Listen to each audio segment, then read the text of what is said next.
विजेते श्री त्रिभंगिराय प्रभु आचार्य वाचः प्रणमामि भाष्य निबंध सुबोधन स्थात्राशयास्ताहां मत्स्वान्तागत्य कृपाप्लुपास्तां मदीय वाचां वचयन्तलंकृतिं नमः श्री वल्लभाचार्य चरणाब्जनखेन्दवे कलिकल्मषघातिन्ये तद्वाण्यै च नमो नमः। यमनाष्टक में श्री पुरुषोत्तम जी की विवृत्ति के अंतर्गत छठो श्लोक अपन ने यासु पहले देखे हो, तो अब जो है वो 7वां श्लोक देखें। ममास्तु तव सन्निधौ तनुनवत्वमेतावतान दुर्लभतमारति मुररिपौ मुकुंद प्रिय अतोस्तु तव लालना सुरधुनी परम संगमात तवैव भुवि कीर्तिता न तुगदापि पुष्टि स्थित ही।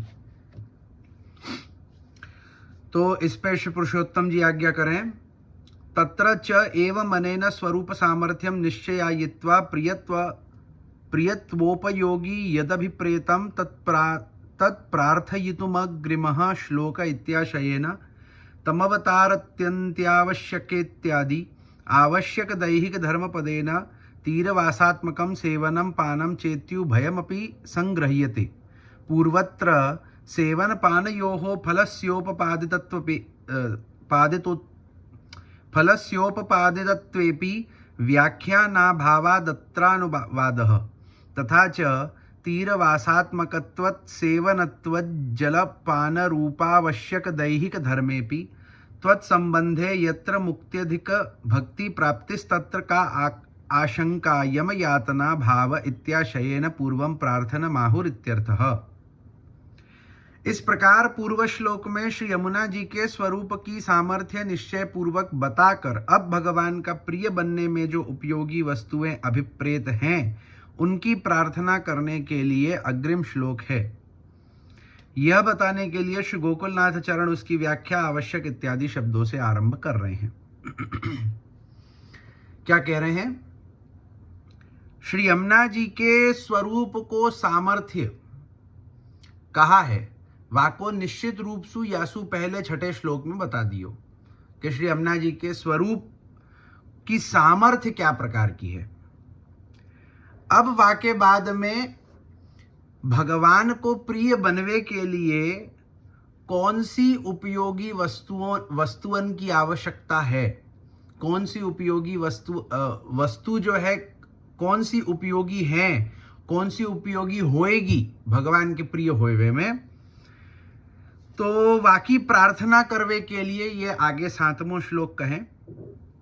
आप श्री ने जो आवश्यक दैहिक धर्म पद लिखा है उन आवश्यक धर्मों के अंतर्गत श्री यमुना जी के तीर पर निवास करते हुए उनकी सेवा करनी एवं श्री यमुना पान करना, ये दोनों धर्म भी समझ लेने चाहिए। क्या कहे हैं कि भगवान को प्रिय बनवे के लिए, भगवान को प्रिय होवे के लिए कछुक आवश्यक दैहिक धर्म को वर्णन श्री गोकुलनाथ चरण आप करे हैं। काई कि श्री गोसाई जी की टीका छठे श्लोक पर्यंत ही हती और वासु आगे 7, 8, 9 इन 3 श्लोकन की टीका श्री गोकुलनाथ प्रभु चरण ने करी है और वा टीका के ऊपर विवृत्ति श्री पुरुषोत्तम जी कर रहे हैं। तो श्री गोकुलनाथ चरण ने जो आवश्यक दैहिक धर्म कहे हैं भगवान को प्रिय बनवे के ताई, सो आवश्यक दैहिक धर्म कौन से हैं, वाको निरूपण पुरुषोत्तम जी करते भाई आज्ञा करे हैं कि यमुना जी के तीर पर निवास करते भाई यमुना जी की सेवा करनी और वाके संग में श्री यमुना जी को पान करनो। यमुना जी के तीर ऊपर निवास करके यमुना जी की सेवा करनी, यमुना जी को उठा के घर नहीं ले आनो। जैसे आजकल कछु एक नयो प्रकार संप्रदाय में चल गए है ना कि लोग जो है वो यमुना जी को उठा के घर ले आवे और फिर घर पे ही सब कछु करें। आजकल तो वैसे तो श्री यमुना जी को चुनरी मनोरथ नाम को कोई वस्तु मतलब कोई ऐसो कछु होवे ही नहीं है, ये तो कहा या को कहें, परंतु चलो अगर हम माने कि चलो ऐसो कछु होवे भी है तो यमुना जी में होना चाहिए। आजकल तो ऐसे हैं कि घर में छोटो सो टब जो है वहां में यमुना जी पधरा लेवे और वहां में ही जो है वो चुनरी मनोरथ कर लेवे और पाछे क्या तो पाछे वह जल को उठा करके नाली में फेंक देवे।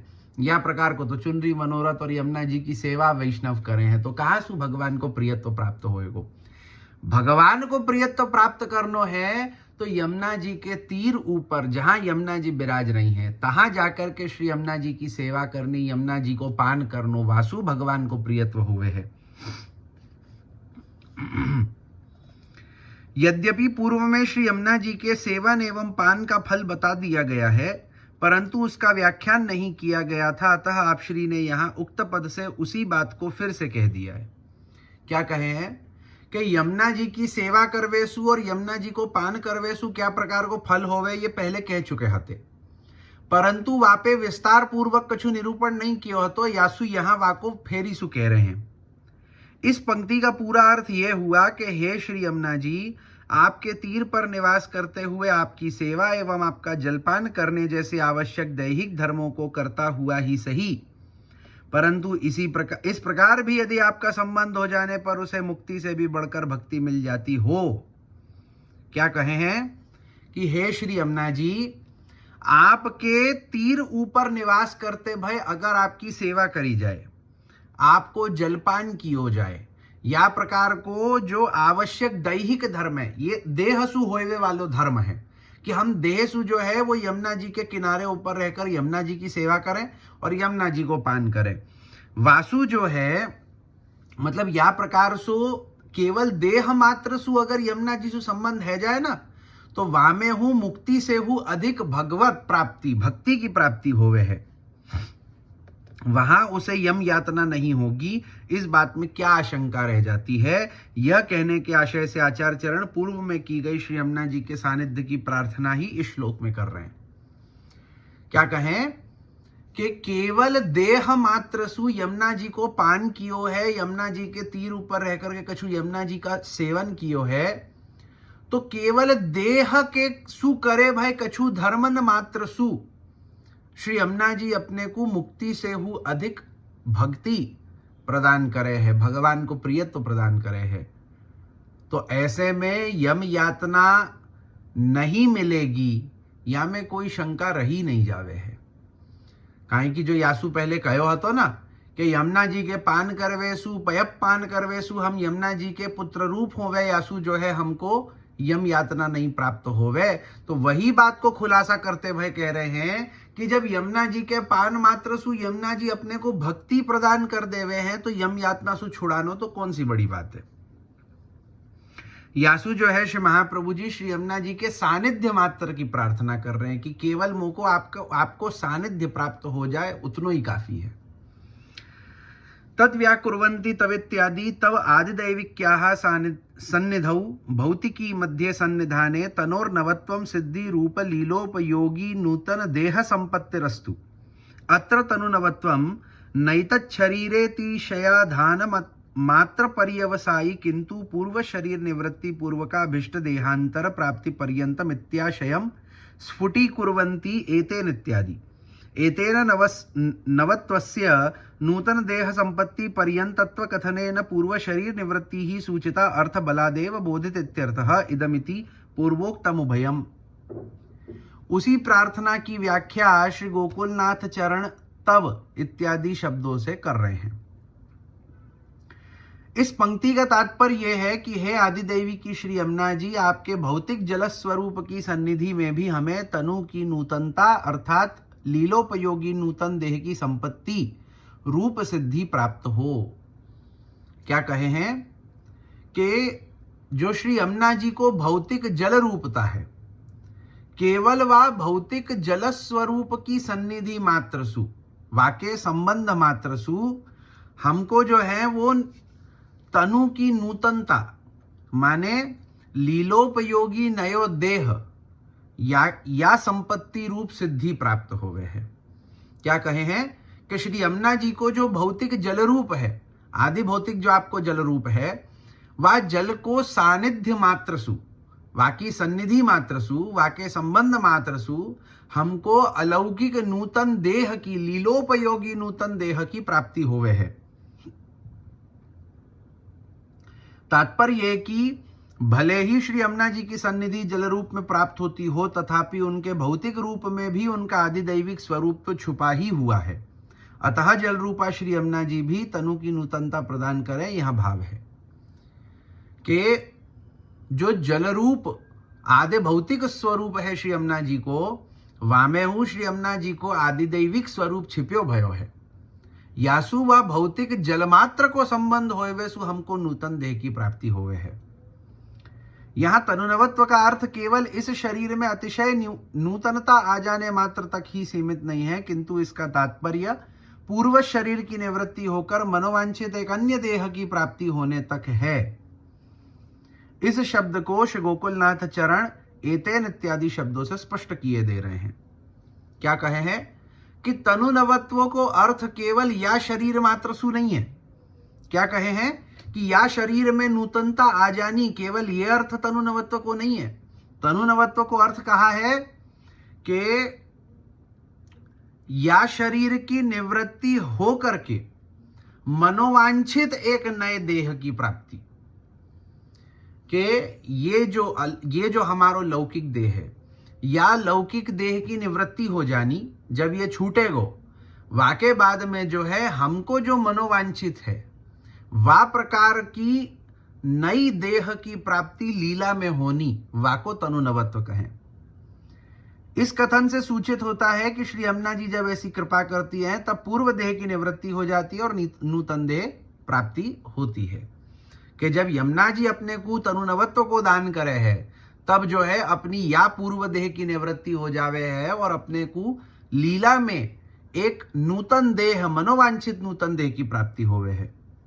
एतेन वाले वाक्य में श्री गोकुलनाथ चरणों ने नवत्व का अर्थ नूतन देह संपत्ति प्राप्त होने तक के अर्थ में कहा है, जिस कथन से आप श्री ने पूर्व शरीर की निवृत्ति हो जानी सूचित की है। अतः नए शरीर की प्राप्ति होनी तो इस कथन में कहे अर्थ से ही आप श्री ने बोधित कर दी है, यह अर्थ है। तो यहां पे श्री गोकुलनाथ चरण ने जो कहो है वहां में यही प्रकार को अर्थ है कि नूतन देह तनुनवत्व माने कहा कि या पूर्व देह की निवृत्ति हो जानी और भगवत लीला में एक नूतन देह की प्राप्ति होनी। आप श्री ने इदम वाले वाक्य का अर्थ पूर्व देह निवृत्ति होनी एवं भगवत लीलोपयोगी नूतन देह प्राप्त होनी, ये दो मुद्दे हैं। तात्पर्य यह कि ये दोनों बातें भी तभी संभव बन सकती है जब श्री यमुना जी कृपा करें। क्या कहे हैं कि पूर्व देह की निवृत्ति एवं लीलोपयोगी एक नूतन अलौकिक देह की प्राप्ति, ये दोनों जो बातें हैं वो संभव तभी बन पावे हैं जब श्री यमुना जी की कृपा होवे। श्री यमुना जी की कृपा से ही अपनी पूर्व देह की निवृत्ति हो पावे है और अपने को लीलोपयोगी नूतन देह की प्राप्ति होवे है। ननु किमिति द्वयं प्रार्थ्यते एतस्य शरीरस्यैव कुतो नवत्वं न प्रार्थ्यत इत्यत आहु रेतावत इत्यादि। शरीरस्य यह परिवर्तः पूर्व धर्म निवृत्ति पूर्विका धर्मांतरवत्ता तन्मात्रेणैव मुररिपौ दोष निवर्तके भगवती रतिर्दुर्लभतमा न भवति, तथापि लीला तो दुर्लभतमा भवत्येव, अतो न प्रार्थ्यत इत्यर्थः। तदेतत् स्फुटीकुर्वन्ति कदाचिदित्यादि उक्तमित्यन्तं श्री हरिरायास्तु लीलोपयोगी देह प्राप्तिं परम भक्ति प्राप्ति मात्र साध्यां मन्वानाः पूर्वदेह निवृत्तिं मृद घटपाक दृष्टान्ते नयित देहे तिशयाधान मात्र पर्यवसिता मंगी कुर्वन्ति, तदपि पूर्व कक्षा विश्रांतमिति न विरोधः। किंतु किसी को एक शंका यह होती है कि आचार्य चरण उपर्युक्त दो प्रार्थनाएं क्यों कर रहे हैं, सीधे सीधे इस शरीर को ही नया बना देने की प्रार्थना क्यों नहीं करते।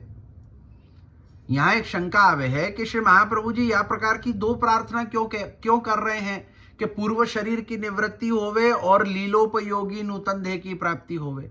सीधो सीधो ऐसो क्यों नहीं प्रार्थना करे हैं कि शरीर नया बना देवे। तो आप श्री एतावता इत्यादि शब्दों से कह रहे हैं, आप श्री के इस कथन से यह बात सूचित होती है कि श्री यमुना जी की सन्निधि से शरीर का जो परिवर्तन होता है, अर्थात पूर्व के लौकिक धर्म दूर होकर नए अलौकिक धर्म आ जाते हैं, उससे तो मात्र इतना ही होता है कि मुररिपु यानी दोष निवर्तक भगवान में रति अथवा प्रेम होना दुर्लभतम नहीं रहता।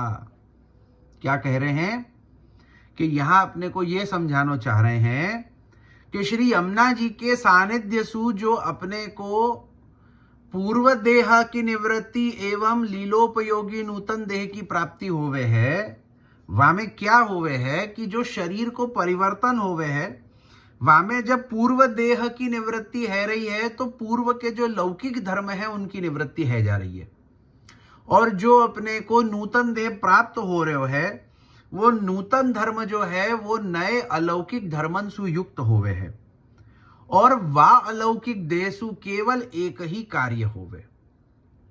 वो कार्य कहा है कि दोष निवर्तक जो भगवान है, जो दोष को निवर्तन करे ऐसे जो भगवान है, उनमें रति अथवा प्रेम उत्पन्न होनो।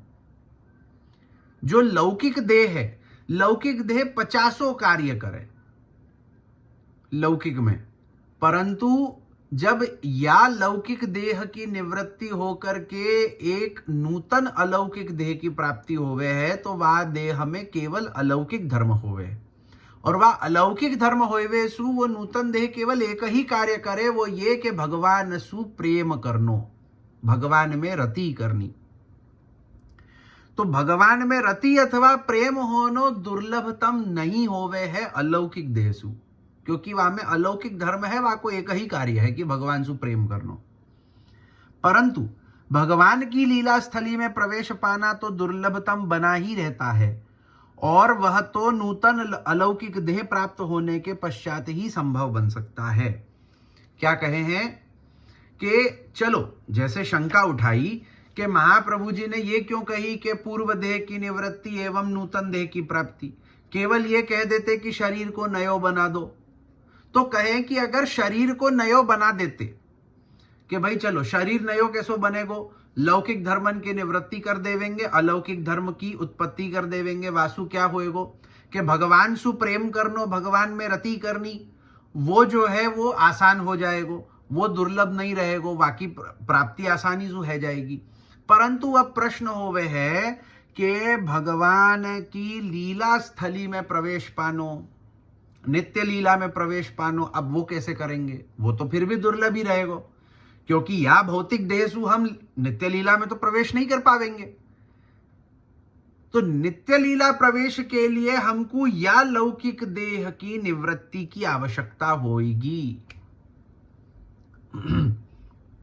जब हमको नयो अलौकिक देह प्राप्त होएगो तभी जाकर के हमको नित्य लीला में प्रवेश प्राप्त हो सके है। तो नित्य लीला में प्रवेश संभव तभी है जब जो है हमारे या पूर्व देह की निवृत्ति होवे और अलौकिक नूतन देह की प्राप्ति होवे। या ही सुश्री महाप्रभु जी ने या प्रकार की विनती करी है कि पूर्व देह की निवृत्ति पूर्वक अलौकिक नूतन देह की प्राप्ति। केवल नूतन देह की प्राप्ति ऐसो कह देते तो बात यह है जाती कि लौकिक देह तो हो तो या में केवल लौकिक धर्म के स्थान पे अलौकिक धर्म आ जाते, वासु हम भगवान सु प्रेम तो कर लेते, परंतु भगवान के नित्य लीला स्थान में पहुंचते कैसे? वाके लिए या पूर्व देह की निवृत्ति होनी आवश्यक है। यही लिए महाप्रभु जी ने या प्रकार सु प्रार्थना करी है। अतः आचार्य चरण नूतन देह प्राप्त करने की प्रार्थना कर रहे हैं कि जिससे भगवत लीला में प्रवेश मिल सके। कि भगवत लीला में प्रवेश के लिए तो पूर्व देह की निवृत्ति एवं नूतन देह की प्राप्ति, यही लिए या प्रकार सु महाप्रभु जी ने ऐसी जो है वो प्रार्थना करी है, न कि केवल ये करी कि भाई या लौकिक देह को बदल देवे। तो लौकिक देह को बदलवे मात्र सु कार्य नहीं बनेगो। इसी बात को आगे श्री गोकुलनाथ चरणों ने कदाचित से लेकर उत्तम तक के वाक्य में स्पष्ट किया है। श्री हरिराय जी ने तो लीलोपयोगी देह की प्राप्ति को मात्र परम भक्ति प्राप्त करने का साधन मानते हुए पूर्व देह निवृत्ति को मिट्टी का घड़ा पक जाने वाला दृष्टांत देकर इसी देह में अतिशय नूतनता हो जाने वाला अर्थ माना है। क्या कहे हैं कि श्री हरिराय जी ने, यासु पहले जो हरिराय जी की टीका आई है वहां में श्री हरिराय जी को जो मत है वो या प्रकार को भाव है कि जो लीलोपयोगी देह प्राप्त करनी कही है तो वाको जो है वो हरिराय जी मात्र परम भक्ति प्राप्त करवे को साधन माने हैं कि अलौकिक देह सु क्या होएगो, परम भक्ति प्राप्त करवे को साधन है वो अलौकिक देह। नूतन देह जो है तो नूतन देह जो है वाको हरिराय जी परम भक्ति प्राप्त करवे को साधन मान रहे हैं। और पूर्व देह निवृत्ति को मिट्टी का घड़ा पक जाने वाला दृष्टांत देकर या ही देह में अतिशय नूतनता हो जाने वाला अर्थ माने हैं कि पूर्व देह की निवृत्ति के लिए हरिराय जी क्या कहें कि जा प्रकार से एक कच्चा घड़ा है, वाको पका दो तो वो पक करके कड़क है जाए, तो जब वो पक जावे है तो वा प्रकार से जो है हरिराय जी ने अर्थ कियो है कि नूतन देह माने कहा कि घड़े को पक जानो, माने कि देह यही रहेगो, या ही देह में जो है एक अलौकिकता आ जानी, एक नूतनता आ जानी, या प्रकार को अर्थ श्री हरिराय जी ने मान्यो है कि तनु नवत्व को अर्थ श्री हरिराय जी या प्रकार सु माने कि भूतल ऊपर या ही देह में एक अलौकिकता, एक नूतनता आ जानी, वाको तनु नवत्व माने हैं। और पुरुषोत्तम जी को जो अर्थ है वो यह प्रकार को है कि या देह की निवृत्ति हो जानी और नित्य लीला धाम में एक नयो अलौकिक देह की प्राप्ति होनी, या प्रकार सु। तो वैसे श्री हरिराय जी का पक्ष भी मेरे कहे पक्ष से पहले की कक्षा वाला पक्ष है, अतः मेरे और उनके मत में परस्पर विरोध नहीं आता है। क्या कह रहे हैं कि हरिराय जी को जो पक्ष है वो पुरुषोत्तम जी के पक्ष सु पहले वालो पक्ष है।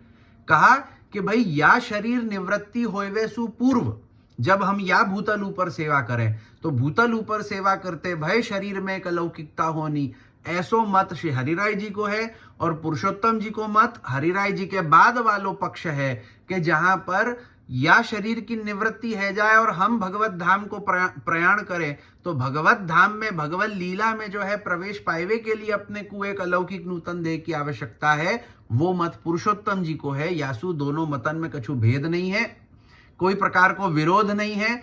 हरिराय जी या भूतल ऊपर की स्थिति को तनुनवत्व के रूप में समझावे हैं और पुरुषोत्तम जी या भूतल ऊपर के शरीर को त्याग करके जब नित्य लीला में जावे तो वामे जो है अलौकिक नूतन देह की व्यवस्था को समझावे हैं। मुकुंद प्रिय इति तु न व्याख्यातम मोक्षदात्रत्वस्य स्वाभाविकत्वेपि भगवदनुरोधेन लौकिकं देहं दास्यतीत्याशयस्य प्रियापदादेव स्फुटं स्फुरणात् प्रियत्वं तु तत्रैव विष्णुदयितेति नामनोक्तम् अतः कारणादिति यतो भवति प्रिया तथा च तदवधि लालना रूपं तदनुकूलमिदं द्वितीयं प्रार्थितं देयमिति भावः। ननु तनुनवत्व रूपं फलमन्यथा सिद्धं गंगयापि संभवादतस्तदर्थं तत्स्तुतिरेव कार्यत्याशंकायां तन्निरासाय श्लोकशेष इत्याशयेन तमवतारयन्ति गंगाया इत्यादि। इदमपि सितासिते इति मंत्रोत्तरार्ध एव सिद्धम् अस्यापि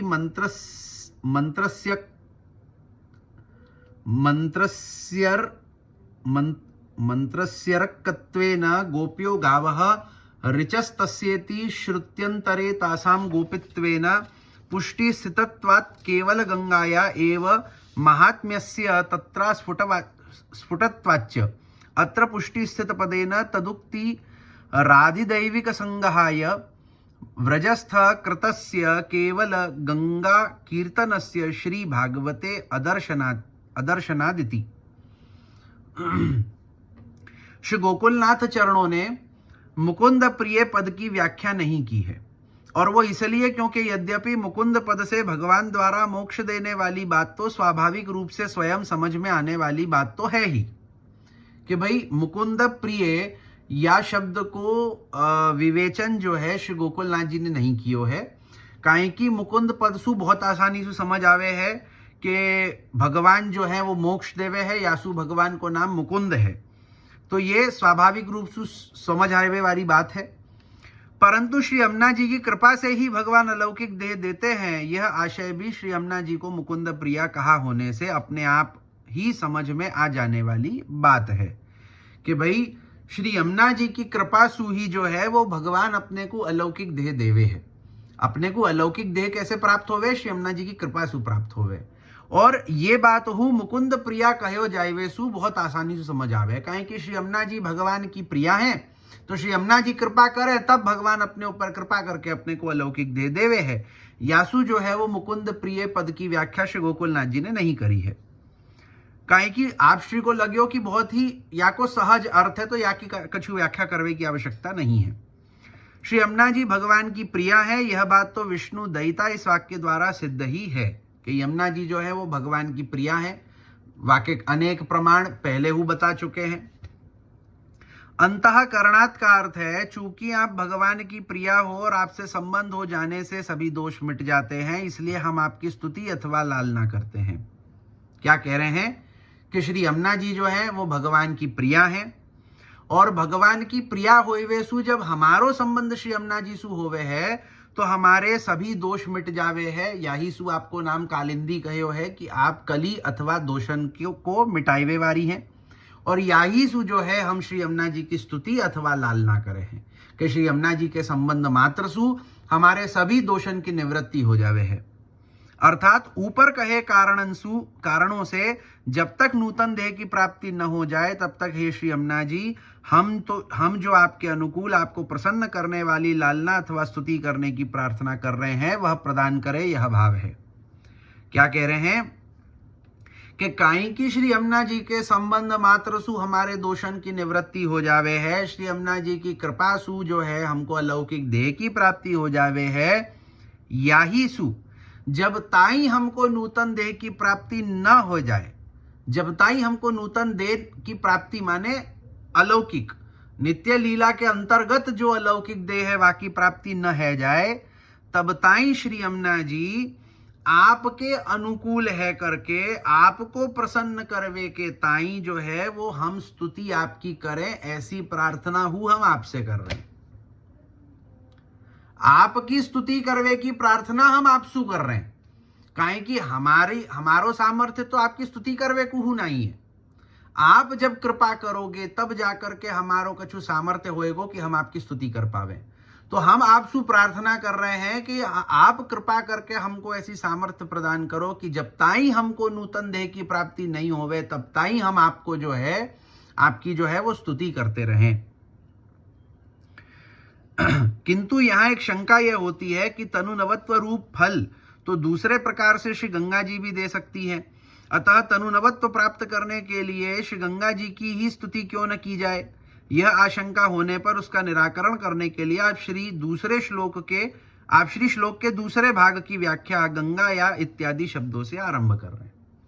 अब यहाँ शंका होवे है कि जब पहले के श्लोक में बतायो कि यमुना जी को मिलन गंगा जी सु भयो, यासु गंगा जी भगवान की प्रिय है गई, और गंगा जी में हुई या प्रकार को जो सामर्थ्य आ गयो कि आप अलौकिक देह इत्यादि को देवे वारी भई, तो जब गंगा जी सो हु अलौकिक देह की प्राप्ति है रही है तो गंगा जी की स्तुति क्यों नहीं करें। हम श्री यमुना जी की स्तुति करने के लिए यमुना जी से प्रार्थना कर रहे हैं। अगर यमुना जी की स्तुति की पॉसिबिलिटी इतनी ही कम है, अगर हम कहें कि श्री यमुना जी की स्तुति करनी हमारो सामर्थ्य नहीं है तो गंगा जी की स्तुति कर लेवे। तरुणवत्व को दान तो गंगा जी कर रही है ना, फिर वो क्यों नहीं करें। तो ऐसी शंका को समाधान करे है। ऐसा इसलिए क्योंकि श्री गंगा जी का श्री यमुना जी से संबंध होने के पश्चात ही फल साधिका बनने वाली बात भी सिता सिते इस मंत्र के उत्तरार्ध में ही सिद्ध हो चुकी है कि भाई गंगा जी को जब संबंध श्री यमुना जी से भयो तब जाकर के गंगा जी में यह प्रकार की सामर्थ्य आई कि आप तनु नवत्व को दान कर सके। ये बात अपने को पहले बता चुके हैं।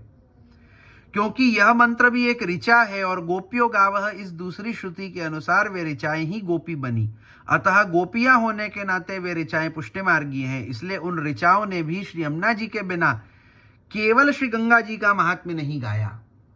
क्या कहे हैं कि ये जो है जो प्रमाण दिए हैं सिता सिते गोपियों गावह इत्यादि, ये सब जो है वो वेद मंत्र हैं, वेद ऋचाएं हैं, और वेद ऋचाएं ही साक्षात गोपीजन स्वरूप है। जो ब्रज में जो गोपिकाएं हैं वहां में एक यूथ है ना कि जो श्रुति रूपा है, तो श्रुति रूपा गोपीजन कौन है? जो वेद की ऋचाएं हैं। तो वेद की ऋचान ने भी जब गंगा जी को महात्म्य गायो है तो यमुना जी के बिना नहीं गायो है, यमुना जी के संबंध सु गायो है कि यमुना जी को संबंध जब गंगा जी सु भयो है तब जाकर के गंगा जी को महात्म्य है, अन्यथा नहीं। इसलिए पुष्टि स्थित ही इस पद के द्वारा लीलास्थ पुष्टि मार्गियों को आदि दैविक समझना चाहिए, क्योंकि श्री भागवत में कहीं भी ऐसा वर्णन नहीं आता। जहां ब्रजभक्त गोपिकाओं ने श्री यमुना जी को छोड़कर केवल गंगा जी का कीर्तन किया हो। कि भाई अपने को यहां समझना चाहिए कि गोपी जन जो हैं, ब्रजभक्त जो हैं, वो लीलास्थ पुष्टि जीव हैं, शुद्ध पुष्टि के जीव हैं। जब उनने कभी भी श्री यमुना जी को के संग में ही श्री गंगा जी को महात्म्य गायो है, श्री गंगा जी को महात्म्य कभी श्री यमुना जी को छोड़ करके गंगा जी को महात्म्य नहीं गायो, गंगा जी को महात्म्य भी श्री यमुना जी के संबंध सु गायो है। तो यासु अपन समझ सके हैं कि यहां पे अपने को यमुना जी सु ही प्रार्थना करनी है, गंगा जी सु नहीं। अपन जो है वो पुष्टि मार्गीय जीव हैं, अपने लिए श्री यमुना जी को संबंध मुख्य है। अपन यासु श्री यमुना जी की ही प्रार्थना करें, श्री यमुना जी की ही स्तुति करें, और गंगा जी को भी महात्म्य जो माने, गंगा जी की भी जो स्तुति अपन करें हैं वो भी यासु के श्री यमुना जी के संबंध सु, कि यमुना जी को संबंध गंगा जी सु भयो है, यासु अपन गंगा जी को महात्म्य जाने हैं, यासु अपन गंगा जी की स्तुति करें हैं।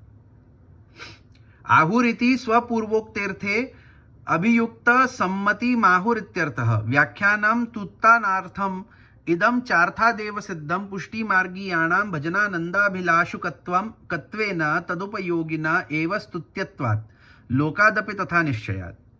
श्री गोकुलनाथ चरणों ने आहु इत्यादि शब्दों से आचार्य चरण द्वारा पुष्टि स्थित ही शब्द का प्रयोग करने का यह अर्थ बताया है कि आचार्य चरणों के इस वाक्य से गोपिकाओं की भी सम्मति होनी सिद्ध होती है। कि यहाँ गोपिकान की हु सम्मति बता रहे हैं, केवल महाप्रभु जी ये बात कह रहे हैं कि गंगा जी की स्तुति यमुना जी के संबंध मान करके ही करनी, तो ये बात महाप्रभु जी अपने मन से नहीं कह रहे हैं, ये बात महाप्रभु जी गोपी जनन के जो है वो उदाहरण देकर के गोपी जनन को जो है वहां पे सम्मति बता रहे हैं कि गोपी जन हु ऐसे हैं कि जिनने यह बात को निरूपण किया है कि गंगा जी को महात्म्य स्तुति गान यमुना जी के संबंध सुई होना चाहिए, स्वतंत्र रूप सु नहीं। क्योंकि श्री भागवत में भी ऐसा वर्णन नहीं आता जहां ब्रज गोपिकाओं ने श्री यमुना जी को छोड़कर केवल गंगा जी का कीर्तन किया हो, अतः श्री भागवत से भी यह बात प्रमाणित होती है। तो भागवत में भी अपन देख पावे हैं कि कहीं पर हु गोपी जनन ने यमुना जी के संबंध को छोड़ करके स्वतंत्र रूप सु गंगा जी को कोई हु प्रकार को स्तुतिगान कियो है। स्वतंत्र रूप सु एक पुष्टि जीव के लिए गंगा जी को स्तुति करनी नहीं, कोई आवश्यकता ही नहीं है। बाकी गंगा जी की स्तुति एक पुष्टि मार्गीय जीव के लिए तो यमुना जी के संबंध मात्र सु ही होनी चाहिए। इस बात का व्याख्यान भी श्री गोकुलनाथ चरणों ने इसलिए किया है ताकि ये भाव और अधिक दृढ़तया समझ में आ सके, अन्यथा यह बात तो सीधे सीधे ही समझ में आने वाली बात है। कि देखा जाए तो ये बात तो सीधे सीधे समझी जा सकती है, परंतु दृढ़ तरीके से अपने हृदय में बैठे यासु वाको इतनो व्याख्यान और निरूपण कियो कि भाई गंगा जी को स्वतंत्र स्तुतिगान अपन नहीं करें, श्री यमुना जी के संबंध सुई अपन गंगा जी को स्तुतिगान करें। चूंकि पुष्टि मार्गीय भजनानंद के अभिलाषी होते हैं और रसात्मक प्रभु का भजनानंद प्राप्त करने में उपयोगिनी तो श्री यमुना जी ही है, श्री गंगा जी नहीं, अतः वे तो श्री यमुना जी की ही स्तुति करेंगे। क्या कहे हैं कि जो पुष्टि मार्गीय जीव होवे है वो भजनानंद प्राप्ति की इच्छा रखे है, और भजनानंद की प्राप्ति तो केवल श्री यमुना जी ही करा सके, गंगा जी नहीं करा सके। याही सु एक पुष्टि मार्गीय भक्त जो होवे है वो यमुना जी की ही स्तुति करे, गंगा जी की स्तुति नहीं करे। गंगा जी की स्तुति वो यमुना जी के संबंध मात्र सु करे। और यह बात तो लोक में भी निश्चित है ही कि जो वस्तु जिसके पास होगी उस वस्तु को प्राप्त करने के लिए व्यक्ति उसी के ही पास तो जाएगा, अन्यत्र नहीं। और लोक में भी ये बहुत सीधी सी बात सिद्ध है कि भाई जाके पास जो वस्तु होएगी वाको प्राप्त करने के लिए अपन वाही के पास जाएंगे, कोई दूसरे के पास थोड़ी ना जाएंगे। जैसे मोको दूध लेनो है, अब दूध जब दूध वाले के पास मिलेगा तो मैं दूध वाले के पास ही जाऊंगा। अब मैं किराना वाले के पास जाकर के कहूं कि मोको दूध दे दे, तो कहां सु देगो, वाके पास है ही नहीं। तो वाही प्रकार सु जब पूर्व देह की निवृत्ति पूर्वक नित्य लीला अंतर्गत अलौकिक देह की प्राप्ति श्री यमुना जी सु हो सके है, श्री यमुना जी ही वाको प्रदान करे है, तो मैं श्री यमुना जी के पास ही स्तुति करवे जाऊंगा ना, श्री गंगा जी के पास क्यों जाऊंगा। और गंगा जी जो दान प्रदान करे हैं अलौकिक देह, तो वा लौकिक देव वो प्रदान करवे की सामर्थ्य हूं उनमें यमुना जी सु आई है। तो जब यमुना जी सु सामर्थ्य गंगा जी को मिल रही है तो मैं गंगा जी के पास इनडायरेक्टली जाए की बजाय सीधा यमुना जी के पास क्यों ना जाऊं, यह बात को कहे हैं। योजना तू सुरधुनि भुवि कीर्तिता परम तवैव संगमात् तत्र गमकम पुष्टि स्थितैस्तु कदापि नेति केवला न कीर्तितेत्यर्थः इति समीचि भाति। तथा च सेवोपयोगी देह संपादकत्वं गंगाया अस्ति परम नाभिष्ट सेवोपयोगी देह संपादकत्वं तेन नान्यथा सिद्धिः यदि तया सा स्यादभियुक्तैः सापि स्तूयेत तदभावाद्यया चरणपद्मजे त्यरद्धे नोक्तोर्थ उपपन्नतर इति भावः। अत्रापि तनुनवत्व रूपम सप्तम ऐश्वर्यम स्पष्टमेव। पूरे श्लोक की योजना इस प्रकार से है, तो पूरे श्लोक को मिला करके वाक्य की योजना बता रहे हैं कि सुरधुनि गंगा जी की कीर्ति भूतल पर अवश्य गाई गई है, कि जो गंगा जी हैं उनकी जो कीर्ति है, उनको जो महात्म्य है, उनको जो गुणगान है, वो या भूतल ऊपर अवश्य गायो गयो है, वहां में कोई दो राह नहीं। परंतु हे श्री यमुना जी, आपसे संगम होने के कारण गाई गई है। परंतु गंगा जी को जो महात्म्य गायो गयो है या भूतल ऊपर, वो या ही लिए काहे कि गंगा जी को संबंध यमुना जी सु भयो है। यमुना जी को संबंध अगर गंगा जी सु नहीं होतो तो गंगा जी को महात्म्य गान या भूतल ऊपर नहीं होतो। इसमें मुख्य बात यह है कि पुष्टि मार्गियों ने श्री यमुना जी को छोड़कर श्री गंगा जी की कीर्ति तो कदापि नहीं गाई है। यह अर्थ है कि पुष्टि मार्गीय भक्तों ने, ब्रज भक्तन ने कबहू श्री यमुना जी को छोड़ करके श्री गंगा जी को स्तुतिगान तो नहीं कियो है। यमुना जी को तो कभी कोई पुष्टि मार्गीय जीव छोड़ेगो ही नहीं, और यमुना जी को छोड़ करके कोई और को स्तुतिगान करेगो नहीं। और इस श्लोक की यही व्याख्या हमें ठीक लगती है, और यह व्याख्या या श्लोक की सही है। इसका अर्थ यह हुआ कि श्री गंगा जी में भगवान की सेवा में उपयोगी देह का संपादन करने वाली सामर्थ्य तो है, परंतु पुष्टि मार्गियों को जिस प्रकार की देह चाहिए वैसी देह का संपादन श्री गंगा जी नहीं कर सकती। भाई नूतन देह देनो, नूतन देह की प्राप्ति करानी, तनु नवत्व को दान करनो, ये श्री गंगा जी में सामर्थ्य है, क्योंकि श्री यमुना जी सु संबंध है यासु। परंतु नित्य लीला में जा प्रकार को तनु नवत्व एक पुष्टि मार्गीय चाहे है, वह प्रकार को तनु नवत्व गंगा जी प्रदान नहीं कर सके, वो यमुना जी ही कर सके। इसलिए श्री यमुना जी के अतिरिक्त अन्य किसी के द्वारा प्रभु का भजनानंद प्राप्त हो सके ऐसी देह की सिद्धि प्राप्त नहीं हो सकती है। कि प्रभु के भजनानंद की प्राप्ति के लिए, नित्य लीला में अलौकिक देह की प्राप्ति के लिए श्री यमुना जी के अतिरिक्त कोई और या को दान नहीं कर पाएगा। भजनानंद की प्राप्ति तो केवल श्री यमुना जी द्वारा ही प्राप्त हो सके है। नित्य लीला धाम में अलौकिक देह की प्राप्ति तो केवल श्री यमुना जी के द्वारा ही प्राप्त हो सके है, अन्यथा नहीं। यदि गंगा जी ऐसी देह प्रदान कर सकती होती तो पुष्टि मार्गियों ने उनकी भी स्तुति की होती। अगर यह प्रकार को सामर्थ्य गंगा जी में होतो तो पुष्टि मार्गीय जीवन ने, ब्रजभक्तन ने गंगा जी की हु स्तुति, महात्म्य ज्ञान इत्यादि कियो होतो। परंतु जब ब्रजभक्तन ने भागवत इत्यादि में कहीं हूं गंगा जी को महात्म्य गान नहीं कियो है, तो वासु ये बात समझ सके कि जा प्रकार के अलौकिक नूतन देह की चाहना एक पुष्टि मार्गीय भक्त को होवे है, वा प्रकार के अलौकिक देह को दान श्री गंगा जी नहीं कर सके है। याही सु कोई हु पुष्टि मार्गीय भक्त ने श्री गंगा जी को महात्म्य गान नहीं कियो है, स्तुति इत्यादि नहीं करी है।